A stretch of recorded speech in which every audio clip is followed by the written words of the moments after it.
This is the Ukrainian flag. You've seen it in lots of places lately. It's a very simple design. Blue field over a yellow field, the colors taken from the coat of arms of the city of Lviv. But it used to be quite different. It used to look like this. Okay, maybe it's not all that different, but this was the original national flag adopted by Ukraine in 1848 when they wanted independence from the Austro-Hungarian Empire. But in 1918, they flipped it to its current orientation.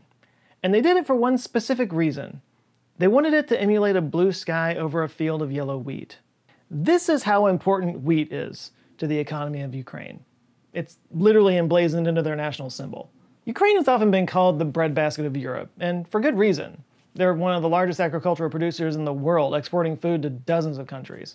So the sight of Russian tanks driving through these fields is more than just darkly symbolic. It's potentially crippling a food producer that hundreds of millions of people rely on. All of which begs several questions, like why is Ukraine such a major food producer in the first place?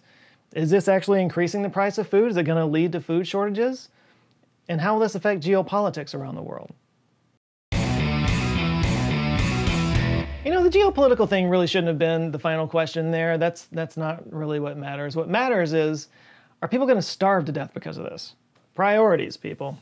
So let's just start with a short primer on the war and where things are right now. Now, obviously, this is a very fluid situation. I'm recording this a little bit earlier. It's very possible things may have changed by the time this comes out. Also, there's mountains of videos on YouTube following this story, so I'm just going to hit the highlights. Let's start in 2014. That's when Russian troops invaded and took control of the Crimea region. Russian President Vladimir Putin used the pretense that he was protecting the rights of Russian citizens and speakers in Crimea and in southeast Ukraine. 2 months later, pro-Russian separatists in the Donetsk and Luhansk regions in eastern Ukraine had a referendum to declare independence from Ukraine. This led to armed conflict between Russian-backed separatists and the Ukrainian military that eventually fizzled into an ongoing stalemate. That is until February of this year. That's when fighting re-escalated between the separatists and Ukrainian forces in the Donetsk and Luhansk regions. Putin used this as an excuse to invade, claiming that genocide was taking place in the Donbass region and Russian forces began building up along Ukraine's border. And Russians finally launched their assault on Ukrainian territory on February 24th. This was followed by a series of sanctions from Western nations against Russia, with Russian oil and gas being restricted from European nations like Germany, and new European nations like Sweden and Finland are now showing interest in joining NATO. It hasn't exactly been the route that Putin was expecting. It's kind of turned into a long, protracted conflict. More than 6.9 million people have fled the country, according to the UN Refugee Agency's data portal. The country's estimated population before the war was 44 million, making it the 7th largest country in Europe.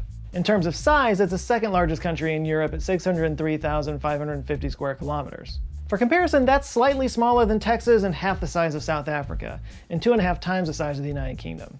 And with all that land, as I was saying before, they export more than 1/4 of the world's wheat. Wheat, by the way, is the world's 2nd most produced grain, after corn, which they also make a lot of. Corn, also spring barley, potatoes, sugar beets, fruits, and sunflowers. Ukraine is actually the world's largest producer of sunflower oil. And sunflower oil, actually, that goes into a lot of foods, like a lot of foods. Okay, so why? Why is Ukraine such a prolific producer of produce? How did they become this basket of bread? Well, part of it is just sheer size. I mean, I mentioned how big Ukraine is earlier, but they make really good use of it. 71% of the land in Ukraine is used for agriculture. Ukrainian farmers grow wheat throughout the country, but the central and south central are the main production zones. The other part of it is the climate. Ukraine's climate is actually similar to Kansas in the United States, but it's a little drier and cooler during the summer and wetter during the winter. So it's kind of like Kansas on steroids. Carry on, my wayward son. But there is one more secret weapon in Ukraine's agricultural arsenal. Chernozem. The hell is Chernozem? Chernozem is basically a type of soil, but a soil that's packed with just insane amounts of nutrients. It's a Russian word that means black earth or black soil, because it's black. And it's black because it's rich with humus. Not hummus, humus. Humus consists of complex molecules and organic acids that formed after plant parts decomposed and then were digested by organisms in the soil.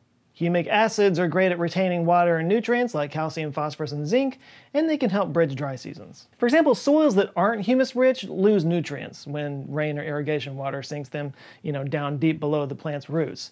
Humus keeps it up in the topsoil where the plant can use it. There are several theories about how this soil was formed. Swedish mineralogist Johan Wallerius introduced the first theory in 1761, saying plant decomposition was responsible for Chernozems. Russian scientist Mikhail Vasilyevich expanded on this theory in 1763 by adding that animal composition also helps form the black soil. German botanist Peter Pallas offered a different theory in the late 18th century, which he believed the soil was formed by reed marshes. In the 19th century, British geologist Roderick Murchison suggested that Jurassic marine shales formed the soil. Russian geologist Vasily Dokuchev published a book in the same century that stated that he believed various factors like a region's climate, its topography, and its vegetation formed Chernozems. However it was formed, Chernozem accounts for 1.8% of the Earth's total continental land area, and is focused in two large concentrations. They're known as the Chernozem belts. One belt is located in the Eurasian steppe and includes several countries like Bulgaria, Croatia, Romania, Russia, and yes, Ukraine. The other belt is in North America. It encompasses the Great Plains stretching from Kansas to Manitoba, Canada. Combined, they add up to about 2.3 million square kilometers of land, but Ukraine is just lousy with Chernozem. It makes up 68% of the country's soil. So yeah, combine that with the favorable weather conditions, and now you know why Ukraine is just so rich in agricultural exports. It's a valuable resource, and it's made them a target for a really long time. Which brings us back to the current conflict. In May, Ukraine reported a decrease in grain exports, while wheat prices reached record highs. According to Ukraine's agricultural ministry, its exports were down 64% that month compared to the same time last year. The UN estimates that about 20 million tons of harvested grain are stuck in Ukrainian ports due to Russian blockades. Executive Director for the UN World Food Program, David Beasley, did not parse words when he tweeted in May, quote, "Failure to open the ports in Ukraine will be a declaration of war on global food security, resulting in famine, destabilization of nations, as well as mass migration by necessity. It is absolutely essential that we allow these ports to open because this is not just about Ukraine, this is about the poorest of the poor around the world who are on the brink of starvation." To make it all worse, Ukrainian officials have accused Russia of shipping stolen grain from Crimea to destinations like Turkey, where they have allies. And Ukrainian Grain Association chief Mykola Gorbachev has said that if exports are unable to resume from the country's ports, the July harvest will be severely impacted. He said Ukraine's grain exports could be limited to 20 million tons next year, down from 44.7 million last year. Ukrainian President Volodymyr Zelensky issued a warning in June during a Time 100 gala saying, quote, "We cannot export our wheat, corn, vegetable oil, or other products that have played a stabilizing role in the global market. This means that, unfortunately, dozens of countries may face a physical shortage of food.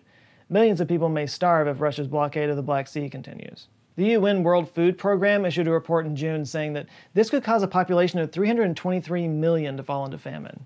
It's worth mentioning that normally they rely on Ukrainian food to help out with the relief efforts around the world. Unfortunately, this is not the first time that Russia's weaponized Ukraine's wheat production and starved millions in the process. In 1932, when Stalin set out to nationalize the Ukrainian wheat fields, his army bent them to submission by stealing all their wheat and just starving out the farmers until they complied.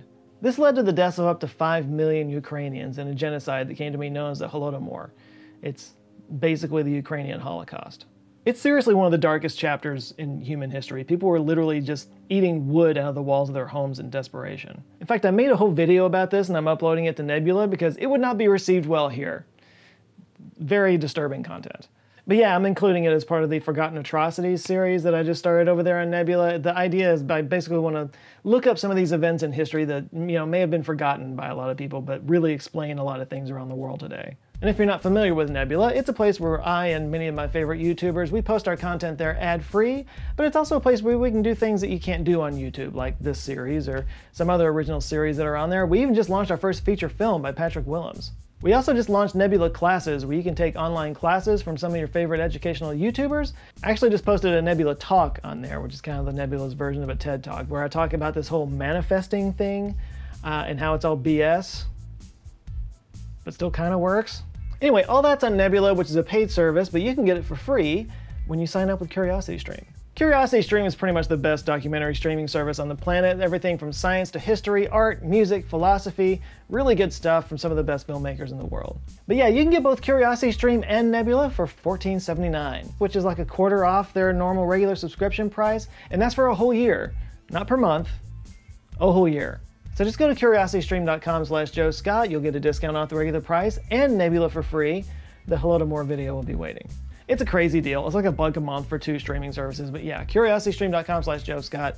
Links down below. But anyway, back to the modern day. One last thing to cover is the geopolitical consequences of all this. Because one country's loss is another country's gain. And which country is out to exploit that? Stands to benefit from this the most? That's right, Bob. China. China's actually been really good at storing food reserves for for a long time to come. Currently, they've actually got enough to feed their entire country for a year and a half, even if the rest of the world just stopped making food. So, you know, they could fill the gap with their reserves in exchange for various resources and clout with the countries they help. But China may actually have its own wheat problems right now. Strict COVID lockdowns and floods have disrupted its winter wheat harvest, so they may actually need to dip into those reserves. Now, China can buy as much wheat as it wants, it's got the money for it, but this would increase wheat prices, making it unaffordable for poorer countries. But if China's not in a position to take advantage of it, India just might be. They've actually had a series of bumper harvests lately, which led to a surplus of wheat, which they've offered to use to fill the demand if necessary. So maybe there's a safety net of some kind, but prices are still likely to go up. We are kind of going through a perfect storm of problems right now. Like I said, China's still feeling the effects of the pandemic. Combine that with a major conflict in an agricultural center, and we don't even need to go into the nuclear saber-rattling Putin's been doing. Wouldn't a nuclear war be perfect right now? The point is, will people starve? That's an actual possibility. It looks like the gap will be made up by countries eventually. Our systems will adjust, but adjustments are not exactly easy. I feel like the same thing could be said of all of society right now. You know, we're all just adjusting to this transition from one technological era to another. This isn't going to be easy. All we can really do is just hold on and try to take care of each other. So go check out my accompanying video on the Holodomor that's over on Nebula. But in the meantime, I want to give a big shout out to some of the patrons in the answer files that support this channel. We got some new names I need to shout out real quick. We've got Ernest Ulabaro, Kevin Fleming, Julia Britton, Cameron Berg, Isabel, Cornelia Postel, Bradford Turner, Jack but call me Jackery. Okay, Jackery. Mike Jerzema, Mike Derby, Izzy Armas, Eric Bueller, Vigard Vansverk, Ola Dahl, and Chad Lipscomb. I murdered all of those. You're all dead because I just murdered your names. But thank you so much. And if you would like to join them and get early access to videos and just join a really awesome community, there's a Discord server, all that kind of fun stuff, just go to patreon.com/answerswithjoe. Please do like and share this video if you liked it. And if this is your first time here, welcome. Thank you for watching. Maybe check this video out. Google thinks you might like that one or any of the others on the side that have my face on them. And if you like them, I invite you to subscribe. I come back with videos every Monday. All right, that's it for now. You guys go out there, have an eye-opening rest of the week, stay safe, and I'll see you next Monday. Love you guys. Take care.